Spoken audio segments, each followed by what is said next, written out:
Honorable David Kamua Moussouba, bonjour. Bonjour, monsieur le journaliste. En 2006, vous figurez parmi les personnalités qui ont œuvré pour asseoir l'Assemblée provinciale du Nord Kivu. Et l'honorable Simi Sinzala Zabilon, qui vient de nous quitter, c'est lui qui était président du bureau d'âge. À cette époque-là, vous qui l'accompagnez sur le plan technique, quel est le témoignage que vous gardez de lui?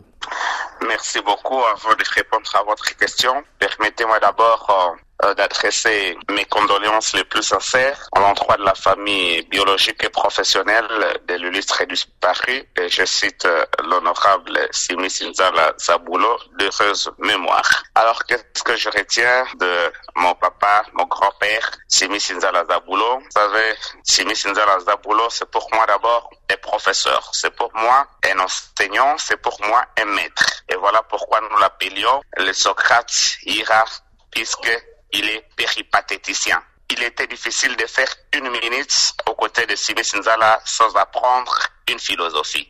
Et vous savez bien, sa philosophie chère, c'est ce qu'il appelait la philosophie à Kinyamuti. Il disait toujours, il y a deux sortes d'universités. L'université des adultes, il y a, et les universités universelles, c'est-à-dire l'université des communs des mortels. Et lui se disait toujours le professeur des universités des adultes, c'est-à-dire une philosophie qu'il a développée et qu'il a même traduit sous forme d'ouvrage et à travers laquelle il enseignait la sagesse traditionnelle. Et pour lui, il aimait dire dans sa langue, nous recherchons ce que nous avons perdu de la tradition. Et donc, nous venons de perdre une grande bibliothèque, un grand maître, un enseignant, mais nous passons, et comme nous le savons toujours, les bibliothèques ne meurent pas. Papa Simisi n'est pas mort, mais plutôt, il entre dans la vie comme il aimait le dire. Voilà brièvement ce que je peux dire de l'illustre disparu, papa, grand-père, Simi Sinzala Zabulo. Mheshimiwa David Kamua, tunakumbusha kwamba wewe uko pami wakuu ambao walisaidia kwa kuweza kushimika bunge la kwanza mu 2006 na Simi Sinzala Zabilon alikuwa president wa bureau provisoire. Tukirudi nyuma, ni souvenir gani ambayo uligarde na ambayo ungaliki unakumbuka kwa maisha ya mzee Simisi? Asante sana bwana journalist, mbele ni jibu kwa hiyo swali.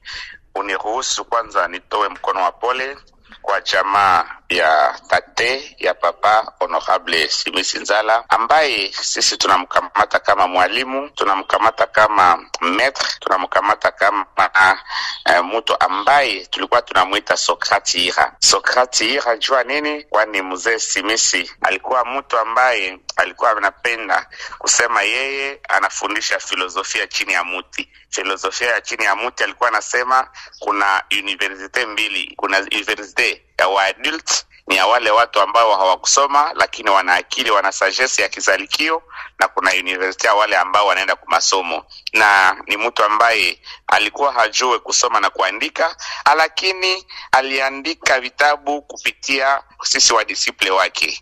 Papa Simisi tunajua kwamba tumepoteza baoba de la politique provinciale et nationale.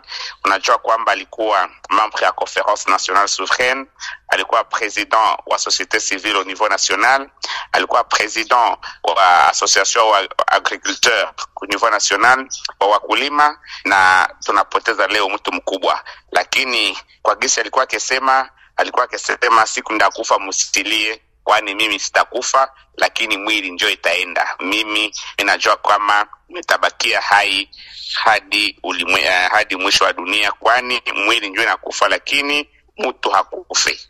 Hiyo ndio kidogo ambayo naweza kusema kwa hiyo wakati, na nawaza kama unaelewa kama niko ndani ya emotion, lakini tunajua kwamba kwenda kwa maître, kwa professeur Simi Sinzala iko action de grâce. Ndio kusema Mungu alitupatia na Mungu amemkamata, na tunajua kwamba lazima tuendeleshe hizo filosofia zake za kusema tunapaswa kuproteger mila zetu za Kiafrika. David Kamua, tunasema asante tena na pole sana.